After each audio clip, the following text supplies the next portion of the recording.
The power of indicators. Indicators are tools that you can apply to your chart that will help inform you about potential trade opportunities. They can be used in your strategy guidelines. Like mentioned previously, we need a game plan. So an indicator can be a great way to potentially show you an area on the chart that you might be interested in taking a trade. The RSI, Bollinger Bands, and Fibonacci retracements are a few examples of some indicators that we can use. Essentially, an indicator is going to show us points on the chart that have substantial meaning or readings. For example, the RSI is a relative strength index. It's going to indicate levels of overbought or oversold levels where price has stretched far one way or the other, and we could potentially take a trade in the opposite direction. Now we're going to get on the charts and show you a few of these indicators in action. Alright, so we're back on our chart here in our MetaTrader 4 platform. We've got the Australian dollar, Canadian dollar currency pair pulled up on the screen. We're looking at the 1 day or the daily bar chart. So what we're going to do here is we're going to add an indicator to the chart. We're going to add the RSI indicator to the chart. So first what you want to do is you can come up to here. You can either do it in the navigator, you can go to indicators, but you can also do it another way. Let's say we hide the navigator and we're going to click insert indicators and we're going to scroll down to oscillators, relative strength index. Click it and it's going to bring up some settings. We're going to keep them at the default for now.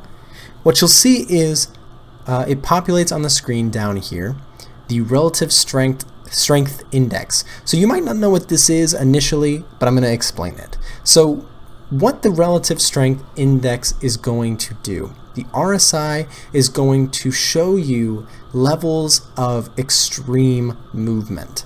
Now essentially, I won't get into the math behind what creates the RSI or what calculates the RSI. You can do that online. It's super quick to find it.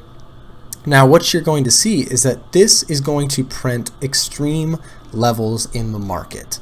So what you'll see is that we've got two dotted lines here.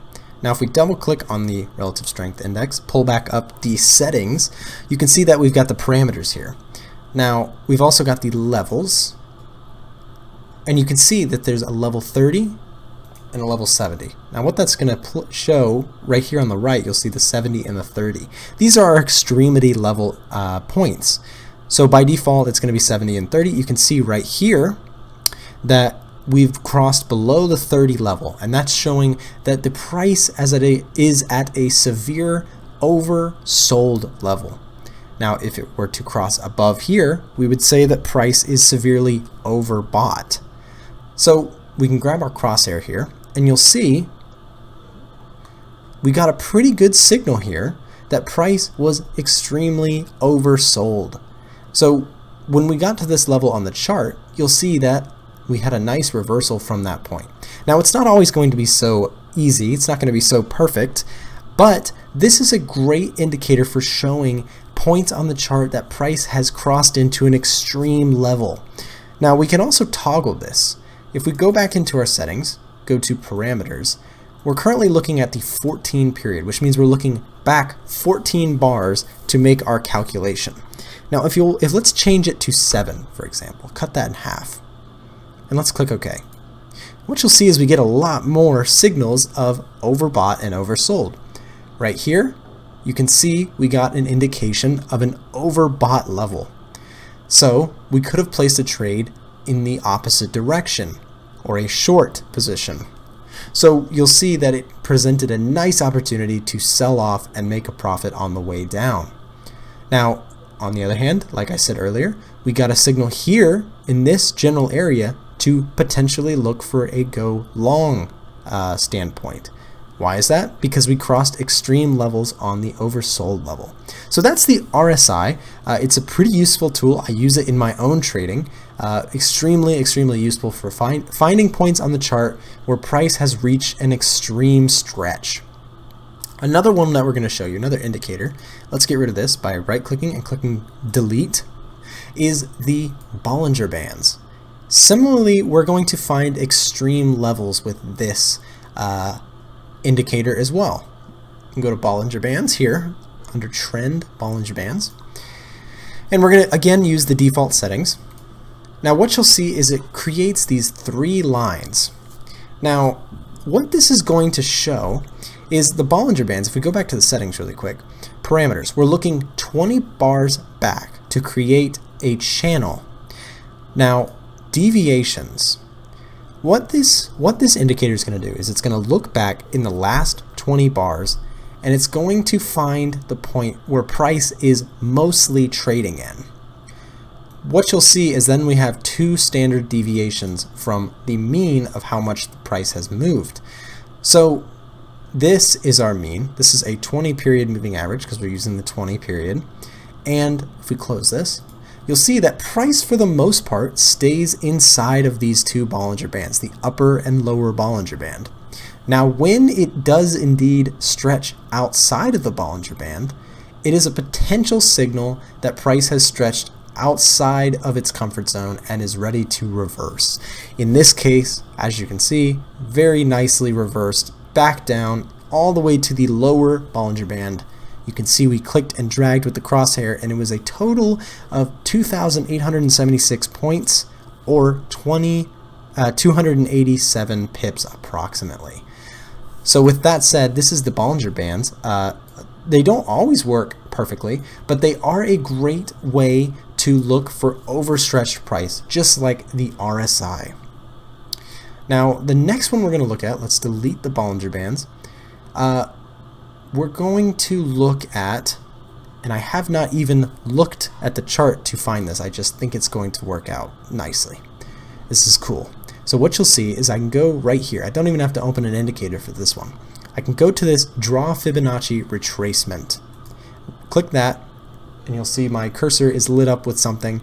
And what we can do, let's see if we can find a opportunity to do this. So what we're going to do is we're going to go from the high point of this move here all the way down to this low point.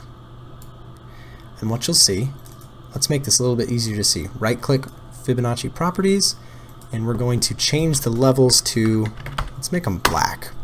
Okay, so what you'll see is that we had this move to the downside. Then we retraced back up. Now what you'll see nicely is that these Fibonacci retracement lines are going to look at points where the market is likely to pull back to before continuing in the direction of the original move. So we had this nice stretch to the downside. I'll demonstrate with a trend line. Now we can clean this trend line up. Right click the trend line. Let's say, let's change it from array not to array. We'll change it to black, and we'll make it a little bit thicker. So we had this move to the downside followed by a retracement off of the lows. Now if you see, we moved right to the 50% retracement level. You can see it over here, the 50% retracement level. A lot of times price after a move will retrace or correct back a certain portion of the original move before continuing to the downside. So this was a very nice continuation Fibonacci retracement example.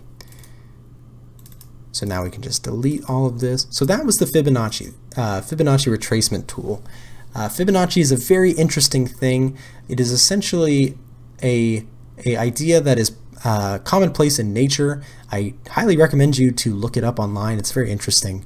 But the Fibonacci lines are essentially trying to look for levels of potential reversals. And so that is kind of a cool tool. Maybe in later course we'll go more into detail about Fibonacci, but as you can see, it's very interesting how these levels tend to repeat themselves, and there is possibly a profit potential there.